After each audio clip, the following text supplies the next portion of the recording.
Hello दोस्तों, कैसे हैं आप सब। एक बार फिर से आप सबका स्वागत करता हूं आपके अपने चैनल टूरूपीडिया हिंदी पर। दोस्तों, आज हम सब आजाद हैं और अपने देश में जैसे चाहे वैसे रह सकते हैं, जो चाहे वो कर सकते हैं, जिससे मन हो उससे शादी और जो मन हो वो जॉब। लेकिन क्या आप मानते हैं कि आज भी एक ऐसा देश है जहां लोग कैदियों की तरह रहते हैं? मतलब उनके पास घर तो है पर आजादी नहीं, जॉब तो है पर पैसे नहीं। इसीलिए इस देश से सभी लोग भाग जाना चाहते हैं, पर अफसोस कि उनकी ये इच्छा भी पूरी नहीं हो पाती, क्योंकि जो कोई भी ऐसा करते देखा जाता है उसके साथ ऐसा किया जाता है जिसे सुनते ही रूह कांप जाए। दोस्तों, आज हम बात कर रहे हैं किम जोंग के देश नॉर्थ कोरिया की, कि कैसे उन्होंने अपने लोगों के जीवन को नर्क बनाकर रखा है। तो अपना सीट बेल्ट बांध लीजिए अच्छे से और निकलते हैं नॉर्थ कोरिया के सफर पर। 26 मिलियन की आबादी वाला ये देश 120,538 स्क्वायर किलोमीटर में फैला हुआ है। एशिया महाद्वीप के पूर्वी हिस्से में बसे इस देश के जापान, चीन और साउथ कोरिया जैसे पड़ोसी देश हैं। कोरिया प्रायद्वीप के उत्तर में बसे होने के कारण इसे नॉर्थ कोरिया कहा जाता है। एक समय में कोरिया सिर्फ एक प्रायद्वीप हुआ करता था, जिस पर 1910 से लेकर 1945 तक जापान ने अपनी हुकूमत चलाई। इतने लंबे समय तक कोरिया पर अपना राज चलाने वाले जापान को सेकेंड वर्ल्ड वॉर के दौरान जब करारी हार मिली तो कोरिया भी उसके चंगुल से आजाद हो गया। उस समय तक नॉर्थ कोरिया और साउथ कोरिया दोनों एक ही हुआ करते थे। जापान का कब्जा छूटते ही कोरिया के नॉर्थ पार्ट को सोवियत संघ ने अपने अंडर में ले लिया और साउथ कोरिया पर हाथ रखा अमेरिका ने। अब तक तो सब ठीक ही चल रहा था, लेकिन एकदम से मौसम ने रुख बदला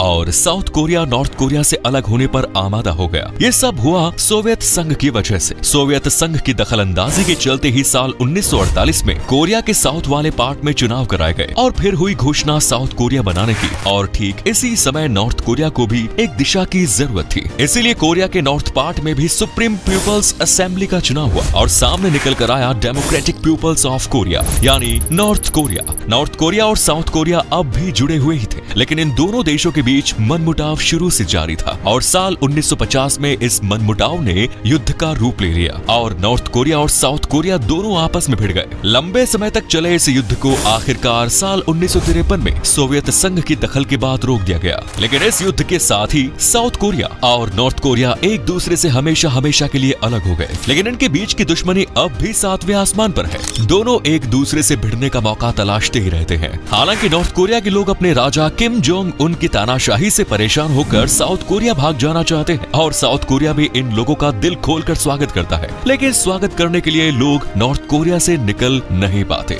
चलिए अब आपको बताते हैं कि आखिर क्यों नॉर्थ कोरिया के लोग भागकर साउथ कोरिया जाना चाहते हैं। दरअसल जब से साउथ कोरिया और नॉर्थ कोरिया अलग हुए हैं, तब से साउथ कोरिया तरक्की करता जा रहा है। आज साउथ कोरिया में रहने वाले हर शख्स के पास खुद का शानदार घर, जॉब, सम्मान और पूरी आजादी है, क्योंकि साउथ कोरिया की सरकार खुद से पहले अपने नागरिकों के बारे में सोचती है, जबकि नॉर्थ के मामले में सरकार तो सिर्फ किम जोंग उन की ही है, जो अपने अलावा किसी और के बारे में कभी नहीं सोचते। इस देश में आज ना तो लोगों के पास अपनी पसंद का खाने को है, ना ही पहनने को, यहाँ तक कि रहने के लिए भी उन्हें सरकार का फरमान मानना पड़ता है। आज इस देश में लोग भुखमरी जैसी परेशानियों का भी सामना कर रहे हैं, क्योंकि यहाँ के लोगों की कमाई बेहद कम है। इसलिए नॉर्थ कोरिया से लोग साउथ कोरिया भागना चाहते हैं। दोस्तों, साउथ कोरिया भाग जाने का जो सबसे बड़ा कारण है वो ये है कि साउथ कोरिया आज भी नॉर्थ कोरिया को अपना हिस्सा या छोटा भाई मानता है। इसीलिए साउथ कोरिया की सरकार नॉर्थ कोरिया से आने वाले लोगों को घर से लेकर जॉब दिलाने तक मदद करती है और तो और साउथ कोरिया की नागरिकता भी आसानी से दे देती है। इसके अलावा उन्हें फाइनेंशियली भी सपोर्ट करती है और जिंदगी खुलकर जीने की पूरी आजादी देती है। यही कारण है कि आज नॉर्थ कोरिया की आधी से ज्यादा आबादी साउथ कोरिया भाग जाना चाहती है। हालांकि आजादी से लेकर अब तक सिर्फ 30,000 लोग ही ऐसा करने में कामयाब हो पाए हैं। रिपोर्ट्स की माने तो साल 2017 से लेकर आज तक सिर्फ 1,000 लोग ही नॉर्थ कोरिया की सीमाओं को लांघने की हिम्मत कर पाए हैं और सुरक्षित पहुंच भी पाए हैं, जबकि कई पकड़े भी गए और उनके साथ जो हुआ वो आपको हिला कर रख देगा। अब आप ये सोच रहे होंगे कि आखिर ऐसा क्या है नॉर्थ कोरिया की सीमाओं पर जो लोग यहाँ से भाग नहीं पाते। ये जानने के लिए हमें नॉर्थ कोरिया के तानाशाह के कुछ कायदे कानून जानने होंगे,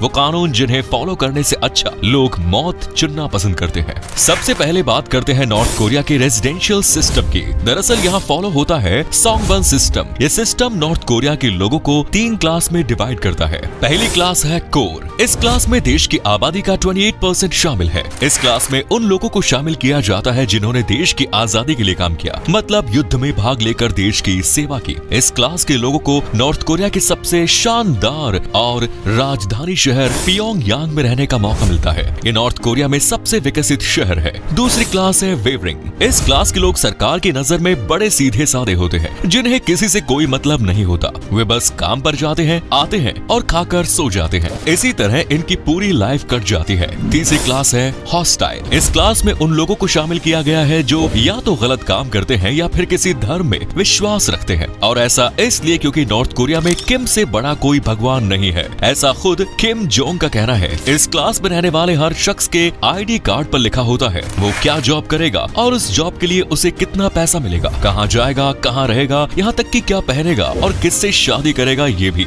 जी हाँ, यहाँ ना तो लोगों को हंसी मजाक करने की आजादी है, ना ही अपनी मर्जी से शादी करने की। किम के परिवार वालों की तस्वीर हर घर में होना जरूरी है और ये तस्वीरें रोजाना साफ होती रहनी चाहिए। मोबाइल, इंटरनेट, ये सब तो यहाँ के लोगों के लिए जैसे सपना है, ना तो बोलने की आजादी, ना ही मर्जी का खाने की। यही कारण है कि नॉर्थ कोरिया के लोग अपने देश को छोड़कर भाग जाना चाहते हैं। चलिए अब आपको बताते हैं कि नॉर्थ कोरिया से भागने की कोशिश पर लोगों के साथ क्या कुछ किया जाता है। दोस्तों, साल 2011 से पहले की बात करें तो लोगों के लिए नॉर्थ कोरिया से भागना उतना मुश्किल नहीं होता था, लेकिन जब से सत्ता में किम जोंग उन आए हैं सब कुछ बदल गया। किम ने अपने देश की सीमाओं पर कड़ी सुरक्षा के इंतजाम किए और बॉर्डर पर भारी संख्या में सैनिकों को तैनात किया। इसके अलावा बॉर्डर रही फेसिंग में हर वक्त करंट दौड़ता है, जिसे छूते ही इंसान जलकर राख हो जाए। लेकिन फिर भी अगर कोई इस बॉर्डर को पार करने की कोशिश करता है और पकड़ा जाता है तो किम के आदेश पर उसे उसी वक्त गोली मार दी जाती है। वहीं अगर वो सैनिकों के हाथ लग जाए तो उसे बीच बाजार लाकर पूरे देश को लोगों के सामने गोलियों से छन्नी कर दिया जाता है। ऐसा इसलिए ताकि कोई ऐसा करने की हिम्मत ना कर पाए। लेकिन मान लीजिए कि इन सब के बाद भी अगर कोई नॉर्थ कोरिया को छोड़ने में सफल हो गया, तब क्या होगा? तो ऐसा है कि किम जोंग उनके सैनिक देश में रहने वाले हर परिवार पर नजर रखते हैं। अगर उन्हें गलती से भी भनक लग जाए कि किसी परिवार का कोई सदस्य देश छोड़कर भाग गया है, तो किम जोंग उसके परिवार की जिंदगी बदतर बना देता है।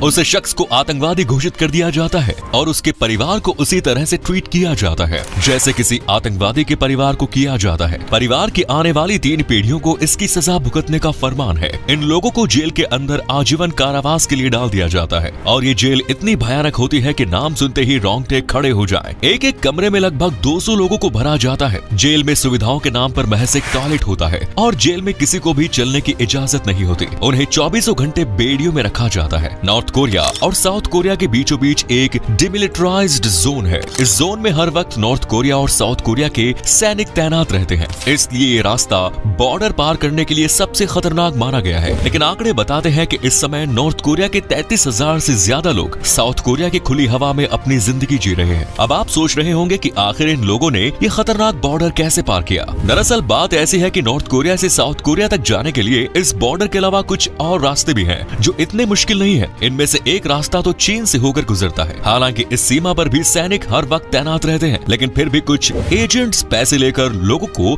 बॉर्डर पार करवाने का काम करते हैं। वो पैसे लेकर उन्हें समय बताते हैं और साथ ही ये भी बताते हैं कि कैसे जाना है। हालांकि नॉर्थ कोरिया से निकलने के बाद इन लोगों का सामना होता है चीनी सैनिकों से। अगर चीनी सैनिकों से बच निकले तब तो ठीक, वरना चीनी सैनिकों ने इन लोगों को पकड़ लिया तो वो वापस इन्हें नॉर्थ कोरिया के हवाले कर देते हैं। वहीं जब सरकार को ये पता चलता है कि उनका नागरिक देश से बाहर भागने की कोशिश में था, तो उन्हें या तो उम्र कैद की सजा दी जाती है या फिर सीधा गोली मार दिया जाता है। इसके अलावा नॉर्थ कोरिया से भागने का एक और रास्ता है जो येलो सी से होकर गुजरता है। ये रास्ता भी बड़ा खतरनाक है क्योंकि इस रास्ते पर नॉर्थ कोरिया की नौसेना हर वक्त अपनी पैनी नजर गड़ाए रहती है। लेकिन फिर भी कुछ लोग तैरकर ये रास्ता पार करने की कोशिश करते हैं। हालांकि इनमें से ज्यादातर इस लंबे रास्ते को पार नहीं कर पाते और उनकी लाशें कुछ दिनों बाद पानी में तैरती हुई मिलती है। इन लोगों की पहचान होने के बाद इनके किए की सजा इनके परिवार को दी जाती है। वहीं जो लोग ये रास्ता पार करने में सफल हो जाते हैं वो जापान पहुंचते हैं, जहां जापान के सैनिक इन्हें पकड़कर फिर से कोरिया के हवाले कर देते हैं। लेकिन नॉर्थ कोरिया नहीं,